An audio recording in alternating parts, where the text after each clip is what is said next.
Juga sebagai sumber suap terhadap Hakim PT UN Medan, Sumatera Utara.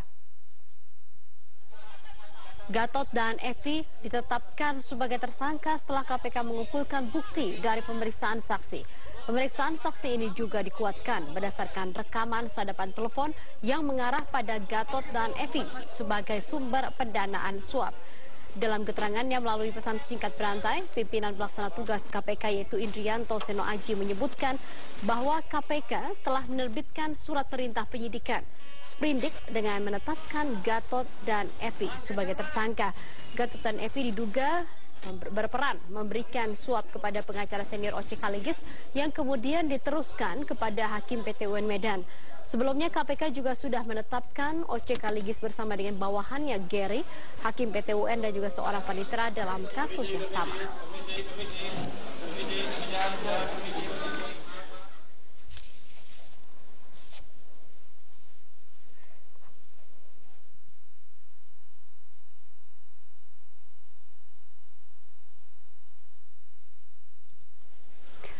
Pemirsa, apa saja yang menjadi dasar penetapan tersangka Gubernur Sumatera Utara Gatot Pujo Nugroho bersama dengan istrinya Evi Susanti? Dan saat ini sudah bergabung dengan Yanka Katria yang berada di gedung KPK Jakarta. Ya, Yanka, selain melalui pesan berantai yang beredar, apakah memang sudah ada pernyataan resmi dari KPK atas penetapan tersangka dari Gatot Pujo Nugroho dan juga istrinya Evi Susanti?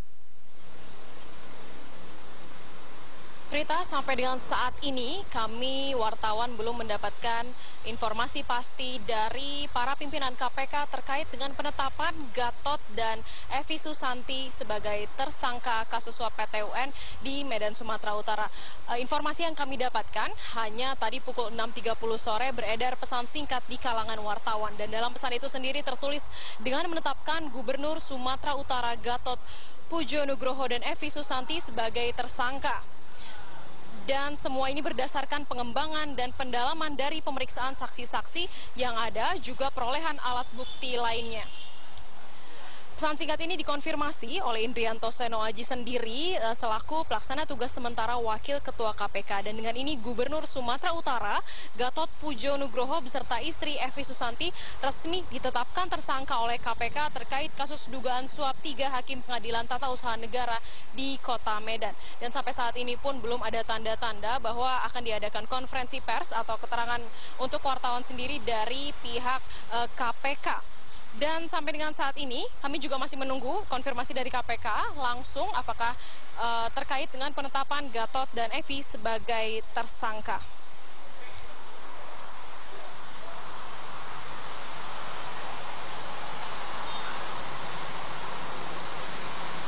Prita. Ya, Yanka, apakah Anda juga mendapatkan informasi informal di sana? Tadi karena Anda katakan bahwa KPK belum mengadakan konferensi pers. Apakah Anda juga mendapatkan informasi-informasi informal di sana seperti langkah-langkah, rencana-rencana yang akan ditempuh oleh KPK? Seperti itu? Prita, sampai dengan saat ini pun kami belum mendapatkan informasi terkait dengan apakah nantinya pasangan tersangka Gatot dan Evi Susanti ini akan dijemput paksa oleh KPK ataupun di mana nantinya akan ditahan. Sampai saat ini kami masih menunggu informasi dari KPK terkait dengan langkah apa yang nantinya akan dilakukan oleh pihak KPK terkait dengan dua orang yang sudah ditetapkan tersangka terkait kasus suap Hakim PT UN Kota Medan yaitu Gatot Pujo Nugroho dan juga istrinya Evi Susanti.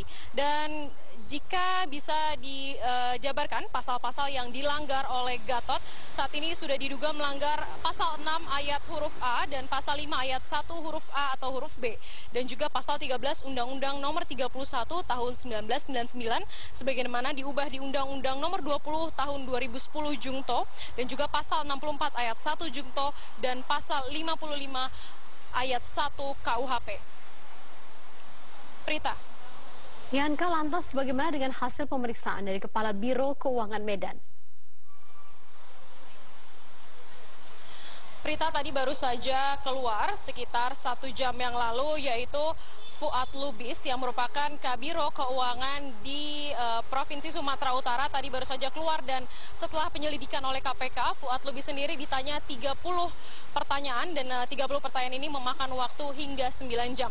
Namun tadi Fuad Lubis tidak berkenan memberikan keterangan dengan alasan letih, dan hanya pengacaranya yaitu Zulkifli Nasution yang bersedia memberikan keterangan terkait dengan kasus yang saat ini sedang menimpa Fuad Lubis, yaitu terkait dengan bantuan dana sosial. Dan memang kasus yang dialami Fuad Lubis ini sendiri merupakan salah satu pintu terbukanya kasus dari Gatot Pujo Nugroho dan juga Evi Susanti. Dan berikut adalah wawancara kami dengan pengacara dari Fuad Lubis, Zulkifli Nasution. Karena di kantor OJK, Pak Fuad dikenalkan oleh Geri kepada Ibu Evi. Jadi pada dasarnya kedatangan ke kantor OJK, Pak Fuad ini belum mengenal namanya Ibu Evi. Gitu. Berarti yang menyarankan pada saat itu gubernur ya Pak ya? Iya, gubernur. Atas rekomendasi Pak Gatot? Iya, atas rekomendasi Pak Gatot. Inisiatif untuk mempertunkan ini juga? Inisiatifnya, ya. Dari Pak Gatot atau Bu Evi? Dari Pak Gatot. Pak Gatot itu merekomendasikan untuk Sprindidik yang digugat. sprindidik aja, bukan surat pemanggilan? Atau dua-duanya? Tidak, sprindidik. Sprindidik aja? Tapi Ya. sprindidik kan apa itu tidak dimenangkan Pak? Ya, Ya sprindidik kan tidak dimenangkan, surat pemanggilan. iya. Ternyata yang dikonsultasikan itu hanya satu, masalah sprindidik, tapi di dalam... Demikian berita laporan dari gedung KPK. Kembali ke Anda di studio. Baik, terima kasih Yanka Katria melaporkan. Dan pemirsa, lantas bagaimanakah dengan aktivitas dari Gubernur Sumatera Utara Gatot Pujo Nugroho di Medan, Sumatera Utara? Apakah ada kerabat ataupun juga kader PKS yang memberikan dukungan moral kepada Gatot? Kita bergabung dengan Andika Bakti di Medan, Sumatera Utara. Ya Andika, walaupun KPK belum memberikan pernyataan secara formal penetapan tersangka terhadap Gubernur Sumatera Utara, namun pesan yang beredar di pesan berantai, kemudian juga di media online juga sudah ada. Apakah ini kemudian mempengaruhi aktivitas dari Gubernur pada malam hari ini?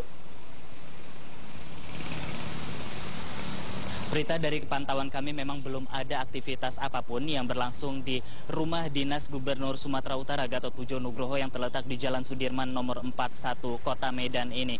Dan berdasarkan keterangan dari petugas yang berjaga di sekitar rumah ini juga memang belum ada seorang pun yang datang ke rumah dinas Gubernur Gatot sejak tadi pagi. Dan sejak ditetapkan sebagai tersangka pada sore tadi, kami beserta para awak media lainnya juga telah mencoba untuk mengkonfirmasi langsung kepada Gubernur Gatot atas penetapan dirinya sebagai tersangka oleh KPK. Namun hingga kini kami belum berhasil untuk menemui Gubernur Sumatera Utara Gatot Pujo Nugroho secara langsung, Prita. Namun dari informasi yang telah kami himpun di lapangan, Gubernur Gatot telah tiba dari Jakarta ke Bandara Internasional Kuala Namu Deli Serdang pada pukul 16 waktu Indonesia Barat tadi sore. Dan berdasarkan agenda Gubernur Gatot, pada malam ini beliau menghadiri acara pembukaan MTQ di Kabupaten Asahan, Sumatera Utara.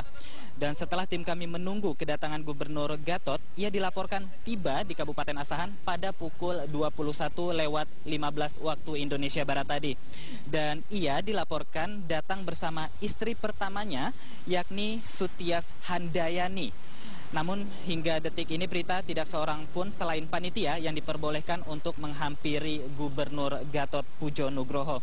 Dan kami mendapat laporan juga bahwa terdapat banyak pihak keamanan yang sedang berjaga-jaga di Kabupaten Asahan tempat berlangsungnya acara MTQ.